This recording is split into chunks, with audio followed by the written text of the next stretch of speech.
성경을 통해 말씀하시는 하나님의 말씀을 믿고 기도하고 전도하고 봉사하고 친교하고 교육하고 예배하는 삶을 살아갈 때 내 삶 가운데, 우리 가정 가운데, 직장과 사업장 가운데, 성경학교 가운데, 우리 새로운 교회 가운데, 세계 열방 가운데 기적의 역사가 나타날 것이다. 여러분 믿으십니까? 아멘. 하나님이 통치하시면 기적의 역사가 나타납니다.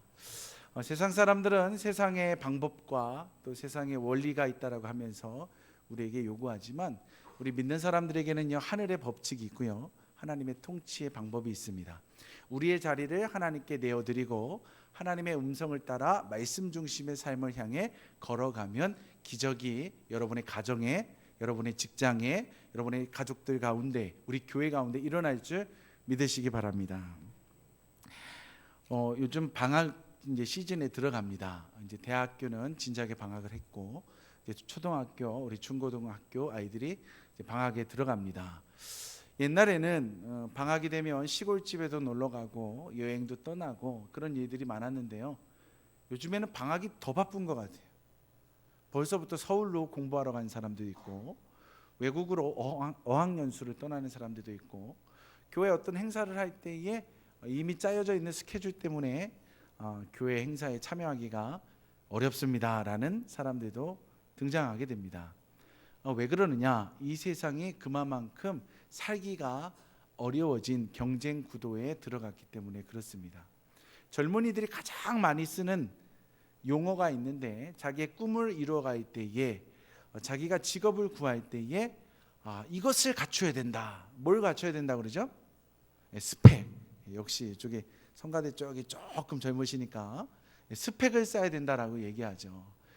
스펙을 쌓지 않으면 너는 좋은 대학을 가지 못할 것이고, 좋은 직장을 얻지 못할 것이고, 좋은 가정을 꾸리지 못할 것이고, 그러다 보면 늘 지고 마는 인생을 살 것이다. 그래서 사람들이 정신이 없습니다. 개인적으로도 스펙을 쌓는 일에 정신이 없고, 또 특별히 어떤 부모님들은 야, 너 하나 갖고는 안 된다. 내가 뒤에서 적극적으로 후원해야지만, 닫혀있는 문을 열어줘야지만 너의 앞길이 열린다라고 하면서 부모님들까지 나서서 아이의, 자녀의 길을 열고자 하는 사람이 엄청 많이 있습니다.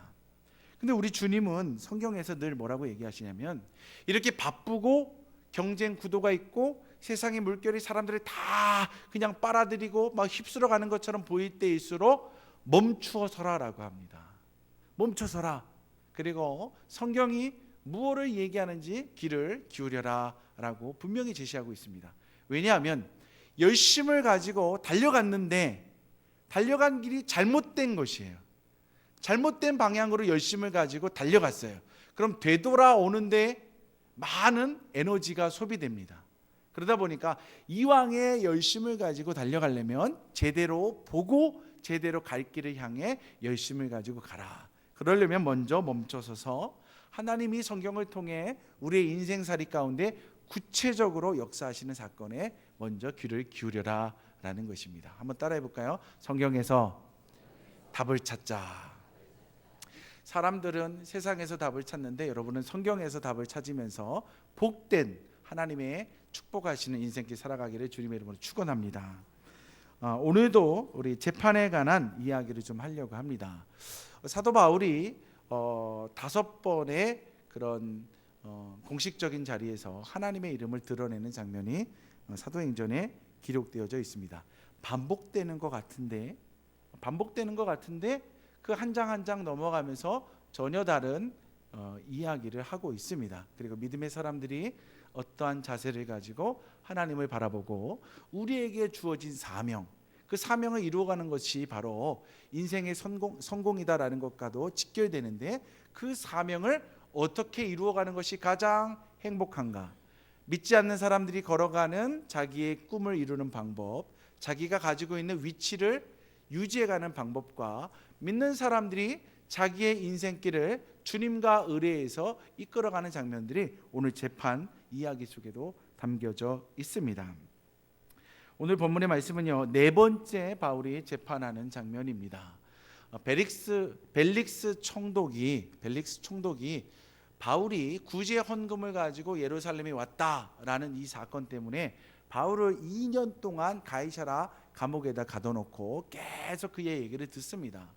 그러한 어간 동안에 로마의 총독이 봤을 때 그는 돈을 좋아하고 그는 여러 가지 무리를 일으키고 소동이 일어나니 총독을 좀 바꿔야겠다라고 해서 벨릭스를 소환하고 새로운 총독을 파견합니다. 그 사람의 이름이 바로 베스도입니다.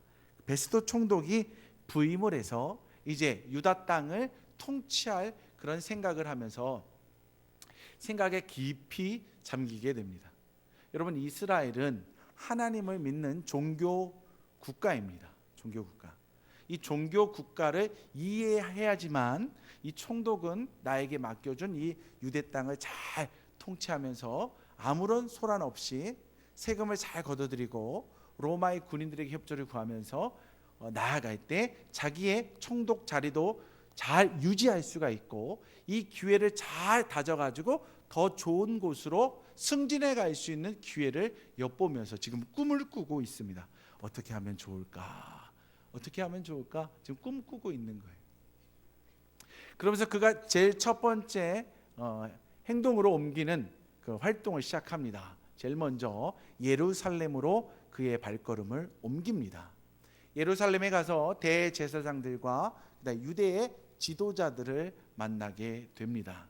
여기서 우리 한 가지 우리 생각해보고 넘어갈 것이 있는데, 로마가 그 주변에 있는 국가들을 정복하고 통치할 때에 어떤 방법을 썼냐면 로마에게 세금을 잘 바치고 또 로마에게 대항하지 않고 로마의 군인들을 협조만 잘 해준다면 너희들의 자치권을 다 인정해주겠다, 이런 정책을 펴니다. 너희들의 언어를 사용해도 된다, 너희들의 화폐를 그대로 써도 된다, 너희들의 종교 생활을 그대로 해도 된다, 심지어는요 너희들이 가지고 있는 정치 제도를 그대로 유지해도 된다 라고 하면서 사내들인 공의회가 그래서 예루살렘에 있습니다. 그리고 또 뭐가 있냐면 너희들이 군대도 소유할 수 있다. 그래서 대제사장은요 군대를 소유하기도 합니다. 이러한 자치적인 그런 유대인들 지도자들과 협력 관계를 맺어야지만 이 베스도 새로운 총독은 그 땅을 잘 다스릴 수가 있는 거예요. 그래서 대제사장들, 종교 지도자들을 만나서 이제 인사하고 그다음에 서로의 관심사를 들어가면서 내가 무엇을 해주면 당신들은 나에게 적극적으로 협조해 주겠습니까? 이러한 서로 간의 협력을 구하는 그런 장면이 나오는데, 제일 첫 번째 대제사장과 유대 종교 지도자들이 이 새로 부임한 총독에게 뭐라고 요구하냐면, 바울이라는 자가 있는데, 바울이라는 자가 지금 가이사라의 감옥에 있는데 그곳에 있는 그 바울을 좀 어떻게 좀 해줬으면 좋겠습니다. 그가 다시금 예루살렘으로 돌아와서 재판받을 수 있게만 해준다면 우리는 무조건 총독이 하는 일 다 적극적으로 협조하겠습니다라는 거예요. 베스도가요 깜짝 놀랍니다. 죄수의 일, 재판의 일, 그게 뭐 어렵냐? 다른 것도 아니고 내가 할 수 있는 일이다. 그러나 일단 어떤 연유에서 그가 감옥에 있는지 한번 살펴봐야 되니까 나와 함께 이 예루살렘에서 다시 가이사라로 돌아갑시다. 그래서 거기서 한번 그 죄인에 관해서 알아본 후에 예루살렘으로 와서 종교 공의회에서 재판받도록 하겠습니다. 아주 일이 잘 풀려가고 있는 거예요.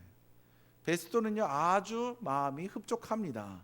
야, 이것만 해결해 주면 유대인들의 적극적인 지지를 안고 내가 이 유다 땅을 통치하는 기간을 잘 보낼 수 있겠다. 이제 베스도 총독은 이제 가이사랴에 돌아와서 바울을 불러다가 이제 재판을 하게 됩니다. 그때에 제사장과 그리고 유대의 율법주의자들 변호사가 그를 또 고발하는 장면이 또 나옵니다. 무엇을 가지고 고발하죠? 그는 이단자이다. 전염병과 같은 이단 사설을 가리킴으로 우리 유대의 종교인들을 혼란하게 하고 있다. 두 번째, 그는 성전을 더럽힌 자다라고 하는 두 가지의 고소를 합니다. 그런데 그 모든 것들은 벨릭스 총독일 때도 바울이 다 이것은 아닙니다라고 변론에서 증거 불충분으로 얘기했던 부분인데 똑같이 얘기하자 바울이 똑같이 대응했고 그리고 증거 불충분으로 그 얘기가 이제 마무리가 됩니다. 그러자 베스도가 입장이 좀 난처해지는 거예요. 새로 부임하자마자 이게 대제사장의 얘기를 듣고 그들의 얘기를 좀 들어주면 쉽게 자기의 통치가 시작됐는데 이게 삐그덕삐그덕하는 소리가 나는 거예요. 어떻게 해야 되지? 저들의 눈치도 보이는데. 그래서 베스도가 뭐라고 표현하냐면 바울을 불러다가 얘기합니다. 바울, 네가 혹시 예루살렘에 올라가서 공의에서 심판을 받겠느냐라고 이야기를 합니다. 그때에 바울이 대답합니다. 나는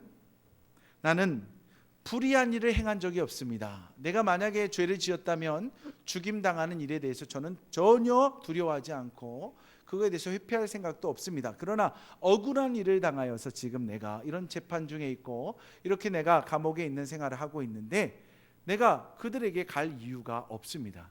여러분, 내가 예루살렘으로 간다면 어떤 일이 일어나는 거예요? 예루살렘에 가는 도중에 그 강력한 율법주의자들이 매복해 있다가 그를 죽이려고 하는 것을 바울이 알고 있거든요.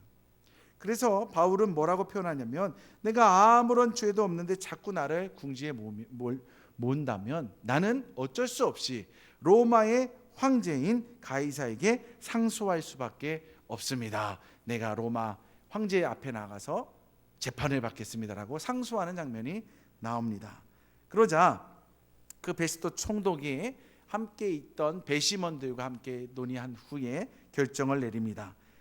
로마 시민권을 가지고 있는 이 사도 바울이 가이사에게 상소하였기에 그가 로마로 가서 황제 앞에서 재판받음이 마땅하도다 하면서 땅땅땅 이제 재판을 종료합니다.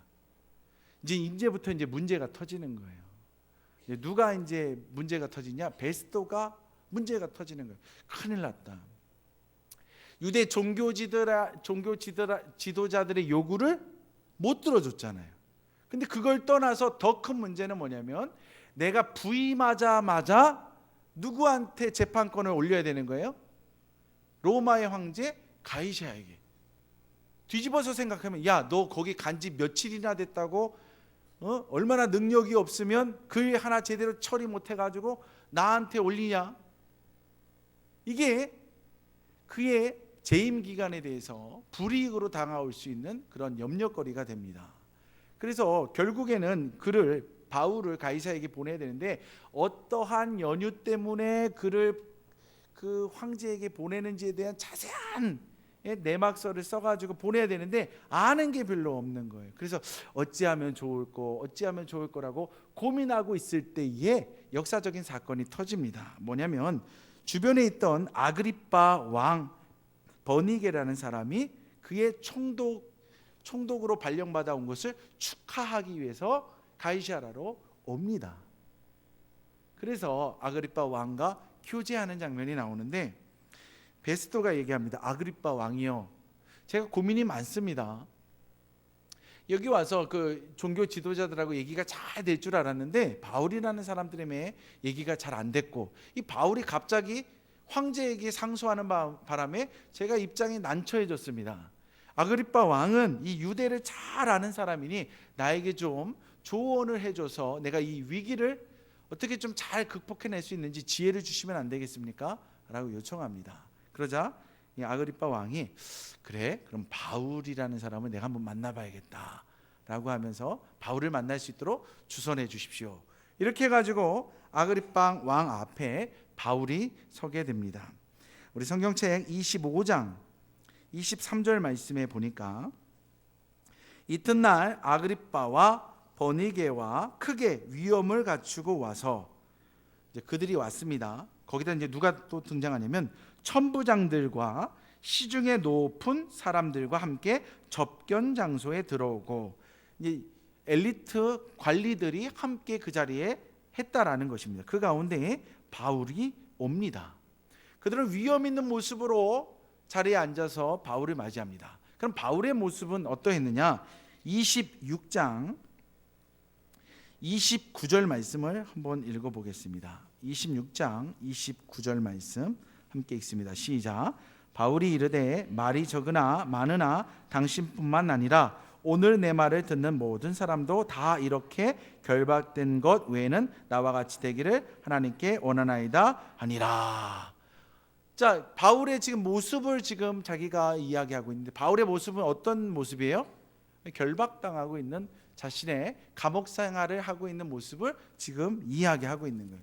근엄한 모습으로 바울 앞에 서 있는 그런 정치자들, 그리고 죄수의 모습으로 신문당하고자 그들 앞에 섰던 바울. 그 구도 속에서 바울은 이제 신문을 당하게 되는데, 여러분, 바울이 그들 앞에 26장부터 가보면 바울이 변명하다라고 하면서 자기를 만나주신 하나님에 관해서 쭉 이야기를 합니다. 나는 원래 바리새인 중에 바리새인이었고 율법에 능통한 자였고, 그리고 엄한 율법에 따라 살아가다가 예수를 보고 예수 믿는 사람들을 정말 죽어야 되는 마땅한 전염병에 해당하는 이단자들이다라고 평가했습니다. 그래서 종교 지도자들이 예수 믿는 사람들을 죽이고자 했을 때 나도 찬성표를 던지며 죽인 일에 가담했던 사람입니다. 뿐만 아니라 내가 대제사장에게 쫓아가서 그 예수 믿는 사람들을 박해할 수 있도록, 그를 끌어다 심판받을 수 있도록 고난과 위임을 하여 주옵소서라고 공문서까지 받아내면서 다메섹까지 갔던 사람이 나 바울입니다. 그러나 내가 빛 가운데 예수를 만났고, 그 가운데 내가 눈이 떠지면서 빛 대신 예수님이 나에게 주신 사명, 이방인들과 임금들과 잃어버린 내 백성들에게 복음을 전하라 고 택한 그릇이다라는 사명을 안고 나는 지금까지 살아왔습니다. 나는 높은 사람이건 낮은 사람이건 모두 앞에서 이렇게 증언하는 삶을 살았고, 나는 예수가 우리의 죄를 짊어지고 죽으심과 부활하심, 그리고 이방인들에게 복음을 전하는 일밖에 없는데 이와 같은 고통을 당하고 있습니다. 이와 같이 그가 그 많은 위정자들 앞에서 신문당할 때에 하나님께서 자기를 구원하심, 그리고 자기는 그 구원받음에 감사하며 사명자로 살아가고 있음을 증언하고 있습니다. 근데 여기서 아주 중요한 게 하나가 있는데, 공식적인 재판을 받을 때는 반드시 묻는 말에 대답을 해야 합니다. 공식적인 재판을 받을 때. 그런데 신문을 받을 때는 좀 입장이 다릅니다. 여러분, 범인을 검거할 때에 경찰이 범인에게 수갑을 탁 채웁니다. 그러면서 뭐라고 얘기죠? 당신은 묵비권을 행사할 수 있으며 변호사를 선임할 수 있는 권리가 있습니다. 그러니까 지금 하고 싶은 얘기 있으면 해도 되고 묵비권을 행사해도 됩니다라는 거예요. 지금 바울을 불러다가 재판하는 것이 아니라 바울을 신문하는 장면입니다. 바울이 귀찮다, 이미 내가 가이사에게 이제 상소했기 때문에 나는 거기 가서 재판만 받으면 된다라고 하면서 거절하고 묵비권을 행사한다면 그에게 어느 누구 하나 뭐라고 할 사람이 없습니다. 그럼에도 불구하고 바울은 적극적으로 그 자리에 나아갔고, 그 자리에 나아가서도 그는 자신의 무죄를 증명하는 일에 초점을 맞추는 것이 아니라 죄인된 내가, 잘못 생각한 신념에 사로잡힌 내가 빛 가운데 예수를 만났고 새로운 사명자로 거듭났습니다. 그리고 나는 그 일을 행하고 있습니다라는 복음을 전할 기회로 그들의 부름에 응답했다라는 것입니다. 할렐루야. 그가 얼마나 말을 잘했는지 다섯 번 공식적인 자리에서 자신의 입장을 변호하는 장면이 나오는데, 이 다섯 번째 장면이 가장 자연스럽고 가장 강력하고 가장 설득력이 있습니다. 그래서 그랬는지 그 총독 베스도가 깜짝 놀라가지고, 바울, 당신 미친 거 아닙니까? 공부를 너무 많이 하고, 그리고 여러 마을을, 여러 도시를 여행하면서 너무 박식해져 가지고 머리가 이상하여 미친 것이 아닙니까? 라고 질문합니다. 그때에 바울이 대답합니다. 우리 26장 25절 말씀에 보면 바울이 이르되 베스도 각하여 내가 미친 것이 아니요 참되고 온전한 말을 하나이다. 할렐루야. 자기는 미친 것이 아니라 정확한 사실, 정확한 진리를 당신에게 소개하고 있는 것입니다. 그러면서 베스도를 향하는 것이 아니라 이제 바울은 아그리빠 왕에게 집중합니다. 그러면서 뭐라고 얘기하냐면, 아그리빠 왕이시여, 당신은 나를 알지 않습니까? 당신이 이 유대의 왕으로 살아가면서 이 바울에 관한 이야기, 나에 관한 재판 이야기가 저 시골 동네의 조그마한 뉴스거리가 아니라 예루살렘에서 터져났던 가장 큰 빅 뉴스 가운데 한 가지인 거 당신 알고 있지 않습니까? 근데 왜 당신 침묵하면서 가만히 있습니까?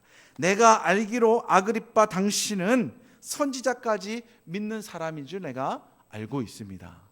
그런데 왜 당신은 이 일에 대해서 가만히 계십니까? 그러자 아그리빠 왕이 바울에게 이런 얘기를 합니다. 내가 적은 말로 나를 권하여 그리스도인이 되게 하려 하는도다. 할렐루야. 결론적으로 얘기하면 바울이 복음을 전했는데 그 복음 앞에서 정말 어쩔 줄 몰라 하는 아그리빠 왕과 베스도를 발견할 수 있었다는 거예요. 그가 전한 그 말이 얼마나 권위가 있었는지, 그의 말이 얼마나 권위가 있었는지, 사실 외형적인 모습으로 봤을 때에 이 아그리빠 왕과 버니게와 그 모든 천부장들은 위험 있는 자세를 가지고 위험 있는 복장을 가지고 앉아 있는데 오히려 결박당하여 죄수의 모습으로 신문당하고 있는 그 바울의 모습이 더 권위가 있어서 자칫 잘못하다가는 내가 그의 전도에 넘어가겠구나 라고까지 지금 아그리빠 왕이 고백하고 있는 거예요. 사람들이 왕과 총독과 여러 사람들이 모여서 이제 결론을 짓기 시작합니다. 더 이상 바울에게 이야기를 꺼내게 하면 우리가 다 설득당하여서 그리스도인이 될 수도 있으니 이제 여기서 끝냅시다 라고 하면서 그들이 마무리를 짓는데 뭐라고 마무리를 짓느냐, 26장 30절부터 32절까지 말씀 우리 한 목소리로 같이 읽어보겠습니다. 시작. 왕과 총독과 버니게와 그 함께 앉은 사람들이 다 일어나서 물러가 서로 말하되 이 사람은 사형이나 결박을 당할 만한 행위가 없다 하더라. 이에 아그리빠가 베스도에게 이르되 이 사람이 만일 가이사에게 상소하지 아니하였더라면 석방될 수 있을 뻔하였다 하니라. 할렐루야. 신문하려고 불러냈는데 그들이 뭐라는 결론을 냅니까? 바울은 종교적으로 그의 여러 가지 색깔이 있지만 그에게서는 전혀 죄를 찾아볼 수 없는 무죄한 자다. 만약 그가 이런 정치적인 그 관계 속에서 얽히지만 않았다면, 가이사에게 항소하지도 않았다면 그는 여기서 풀려났을 수도 있을 것이다 라고 하면서 그들이 바울이 무죄함을 공식적으로 드러내 보입니다. 할렐루야. 하나님이 일해 가시는 방법입니다. 저는 이 사도행전 25장과 26장에 바울이 네 번째로 그리고 다섯 번째로 우리 재판받는 그런 모습을 보면서 몇 가지 함께 은혜 나누고 싶은 것이 있습니다. 첫 번째 한번 따라해 보겠습니다. 복음 안에 있으면, 복음의 능력 안에 있으면 과거사가 정리된다. 자, 한번 살펴볼게요. 어떤 거냐면 새로운 총독이 왔습니다. 그리고 예루살렘의 종교 지도자들을 만나러 갑니다. 그리고 서로에게 주거니 받거니 하면서 서로 잘 살아봅시다라고 이야기하는데 대제사장이 첫 번째 제안한 것이 바울이라는 자를 우리에게 넘겨주십시오라는 것입니다. 이 모습을 보면서 우리는 뭘 알 수가 있냐면 사람들은요 과거를 정리를 못합니다. 분노감 이런 걸 정리를 잘 못합니다. 여러분 2년 전에 지금 이 사건이 일어나기 2년 전에 바울이 공식적으로 재판을 받게 되는데 그 공의회에서 받은 재판에서 그가 이제 감옥으로 다시 돌아가게 되자 젊은 율법주의자 청년 40여 명이 대제사장을 찾아가서 뭐라고 요청하냐면 바울을 죽이기까지 우리는 먹지도 않고 자지도 않고 우리는 그를 죽일 겁니다. 그러니까 당신은 얼른 천부장에게 가서 그를 다시금 종교 공의회에 설 수 있도록 기회를 만드십시오. 분노에 사로잡혀 있는 과거의 사람들을 만납니다. 근데 2년이 지나갔어요. 2년이 지나갔는데도 바로 어제 겪었던 거, 아니 몇 시간 전에 겪었던 그 감정을 가지고 이야기하는 거예요. 이런 과거를 정리하지 못했던 사람들은요 10년이 지나건 20년이 지나건 30년이 지나건 그 아픔, 원수관계에 있던 그리고 죽이고자 하는 그 분노를 삭히지 못해서 어제의 일처럼 얘기합니다. 잘 생각해 보세요. 해결하지 못한 건요 어제의 일처럼 또렷이 기억합니다. 그리고 또렷이 그 감정이 그대로 전이가 돼서 그대로 분노로 표출됩니다. 이것이 세상에 살아가고 있는 사람들의 모습이다라는 거예요. 그럼 복음의 능력 안에 살아가고 있는 믿음의 사람의 모습은 어떻는가?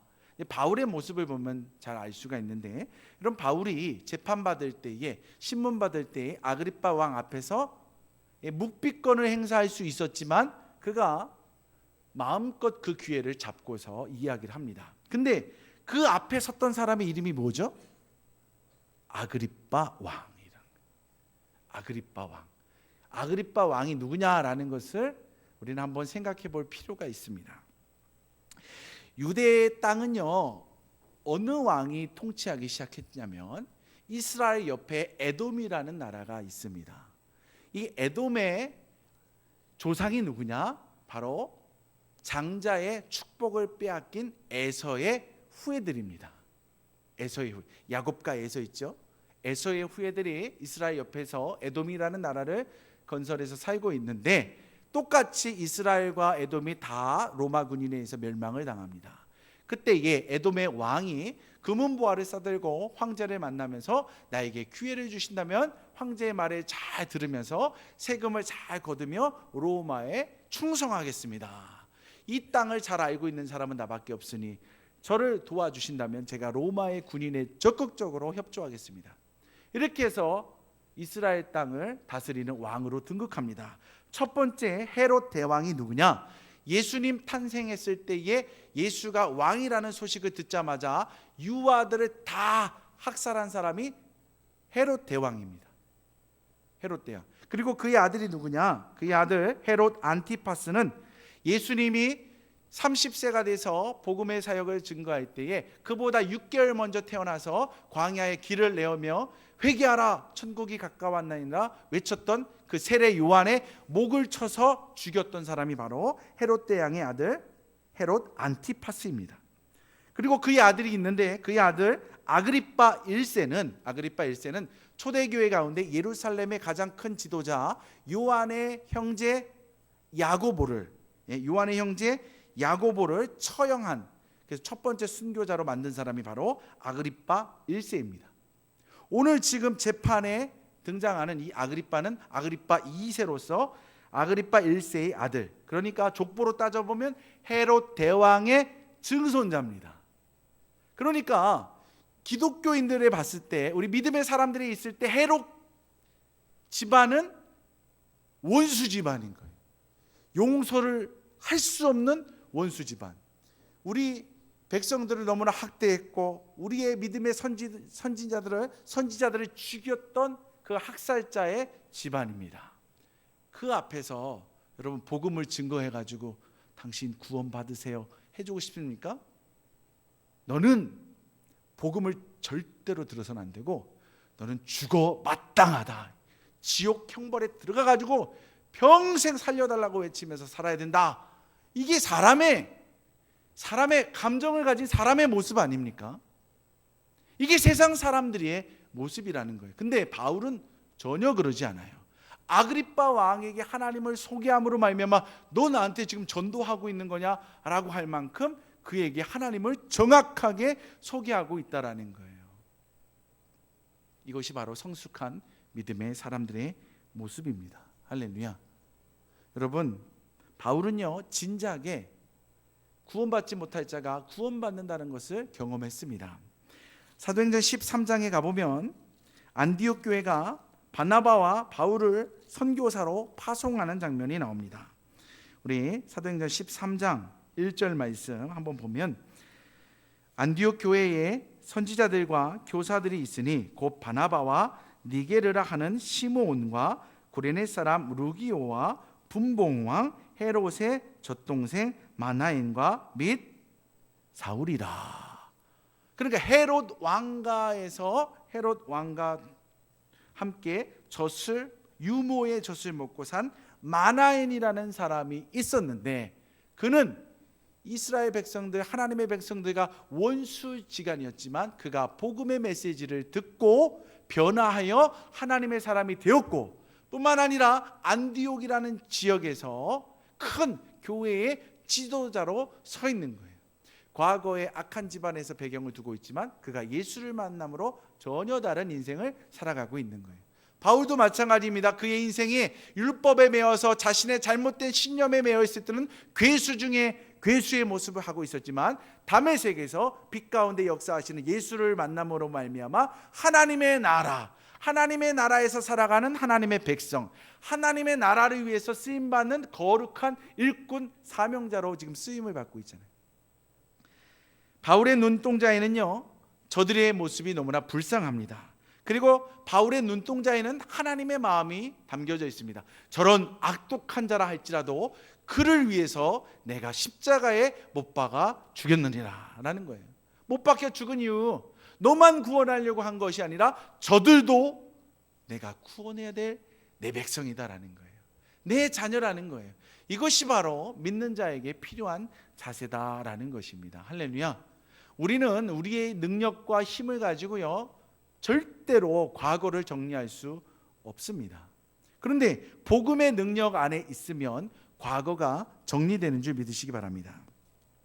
누가복음 4장 말씀에 보면, 누가복음 4장 17절과 18절 말씀에 보면, 선지자 이사야의 글을 들이거늘 책을 펴서 이렇게 기록된 대로 찾으시니 곧 주의 성령이 내게 임하셨으니 이는 가난한 자에게 복음을 전하게 하시려고 내게 기름을 부으시고 나를 보내사 포로된 자에게 자유를, 눈먼 자에게 다시 보게 함을.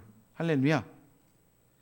전파하며 눌린 자를 자유롭게 하고 주의 은혜의 해를 전파하게 하려 하심이라. 할렐루야. 복음의 능력은 갇힌 자를 자유케 할 수가 있고 눈먼 자의 눈을 떠주게 할 수가 있다라는 거예요.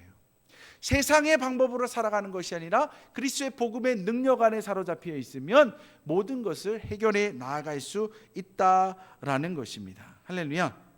두 번째, 이 이야기를 통해서 우리가 알 수 있는 것이 있다면 따라하겠습니다. 하나님은 복음의 능력을 가진 자를 위해서 환경을 만들어 가신다. 할렐루야. 환경을 만들어 간다는 거예요. 믿지 않는 사람들은 스펙을 만들기 위해서 내가 노력하고 내가 물질을 투자하고 내가 시간을 투자하고 자기뿐만 아니라 부모까지 동원하면서 이 스펙 잘 되는 성공을 향해서 나가는데, 믿음의 사람들을 향해서는 뭐라고 했냐면 가만히 좀 있어봐라. 네가 하나님의 열정에 사로잡힌다면, 하나님이 너를 이 세상에 보내주면서 사명을 안겨줬는데 그 사명을 붙잡고 있다면 그 사명을 이루기 위해서 내가 환경을 만들어주겠다라는 것입니다. 할렐루야. 바울은 지금 갇힌 자입니다. 감옥에 있다라는 거예요. 아직 재판을 받아야 되는 그런 죄수의 혐의를 받고 있다라는 거예요. 그가 선택할 수 있는 일은 아무도 없습니다. 감옥 밖에 있는 자가 그를 찾아와서 길을 열어주지 않는다면 그가 할 수 있는 일은 아무것도 없습니다. 그런데 하나님이 그에게 준 사명이 있잖아요. 네가 오순절에 이스라엘 백성들 앞에서 천부장의 도움을 얻어 하나님의 이름을 자랑할 때 내가 너의 그 자랑을 보았노라. 할렐루야. 네가 오늘 나를 위해서 해준 것처럼 너는 로마에 가서도 나를 증언해야 된다라고 성령을 통해서 약속하셨는데 그 성령이 바울을 찾아오는 거예요. 바울이 어떤 자세를 가지고 살아갈 때 찾아옵니까? 환경이 밖에 있건 감옥 안에 있건 잘 살고 있건 못 살고 있건 지위가 높건 지위가 없건 상관없이 그는 늘 복음의 열정에 사로잡혀 있을 때에 환경이 열린다는 거예요. 할렐루야. 그 환경을 열어주러 주님이 찾아오신다는 거예요. 아그리빠 왕이 오지 않았다면 바울은 변명할 기회가 없었습니다. 그러나 아그리빠 왕을 하나님이 보내심으로 말미암아 다시금 복음을 전할 수 있는 기회를 얻게 됐고, 아그리빠 왕과 함께 신문당하는 그 행위에 동참함으로 말미암아 바울이 무죄하다라는 것을 지금 공식적으로 선언되는 일들이 펼쳐지게 됩니다. 할렐루야.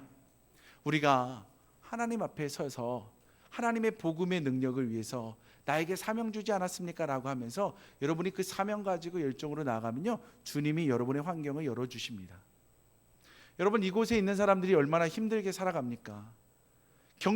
정치가 어렵고 경제가 어렵고 그 다음에 핵가족화되면서 부모와 자녀가 이 얘기가 잘 안 되고, 예? 부부간에 이혼을 해야 되나 말아야 되나 이런 환경 속에 놓여 있는데, 이것이 너무나 자연스러운 현상 속에, 현실 속에 우리는 살아가고 있습니다.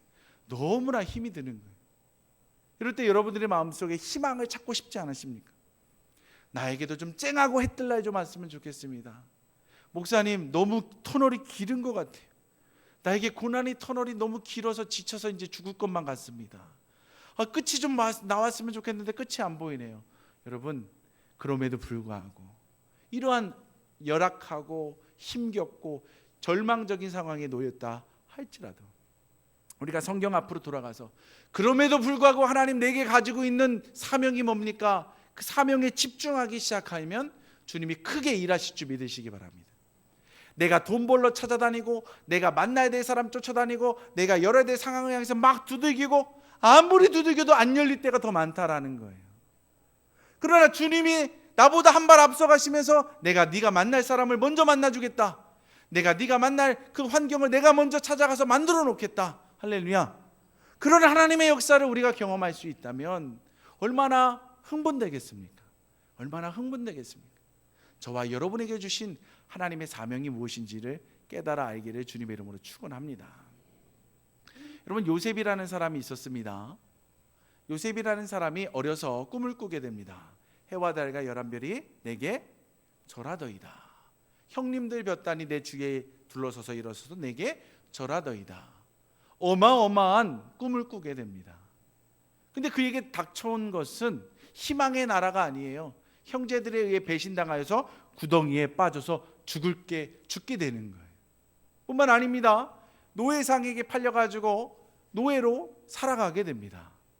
좀 인정받으면서 보디발 장군의 집에서 가정총무의 자리까지 올라갔는데 그 장군의 아내의 유혹에 빠져가지고, 아니 유혹 때문에, 큰일 날 뻔했네요. 유혹에 빠진 거 아닙니다. 유혹 때문에 억울하게 누명을 써가지고 어디까지 들어가죠? 감옥까지 들어가잖아요. 근데 참 신기하게 그 감옥 안에서 누구를 만납니까? 장관들을 만나고 그들의 꿈을 해석해주고 그 꿈에 해석한 그 일 때문에 바로 왕에게까지 가서 바로의 꿈을 해석하며 애굽의 총리 대신이 되는 자리까지 나아갑니다. 여러분, 이 모든 과정에 만남을 주선하신 분이 누굽니까? 하나님인 줄 믿으시기 바랍니다. 그리고 그 모든 과정 속에 총리가 되는 그 과정으로 가는 그 길목까지 요셉이 했던 행동은 무엇입니까? 그는 늘 변함없는 모습으로 하나님이 자기를 사랑하시고 자기는 하나님을 인정하고 그러면서 나에게 준 꿈을 가지고 늘 살아갔다라는 거예요. 그가 아버지의 사랑받는 채색 옷을 입는 아들의 자리에 있을 때도, 그가 구덩이에 빠져 있을 때도, 그가 노예로 살아갈 때도, 그가 가정총무로 살아갈 때도, 그가 감옥 안에서 살아갈 때도 그에게 변치 않는 비전을 향한 그의 마음은 변함이 없었다라는 거예요. 할렐루야. 여러분 안에 하나님이 심어놓은 비전이 있습니다. 하나님이 심겨놓은 사명이 있습니다. 그 사명을 여러분 붙잡으시기 주님의 이름으로 축원합니다. 그 사명을 가지고 아무리 힘겹고 어려워도요, 사명의 길로 한번 발걸음을 옮겨보세요.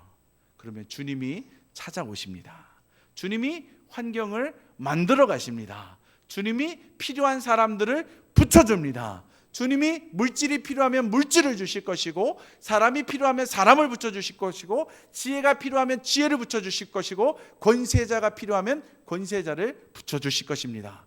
환경이 열려야 되면 열게 하실 것이고, 환경이 닫혀져야 되는 것이 필요하다면 하나님은 환경을 닫으실 것입니다. 그러면서 우리를 사용하시면서 주의 영광을, 구원의 길을 확장시켜 나가게 될 것입니다. 할렐루야. 그 하나님을 붙잡으시며 희망으로 나아가시기 축원합니다. 복음의 능력에 사로잡힘으로 말미암아 기적을 맛보고 기적의 증인 되기를 주님의 이름으로 축원합니다.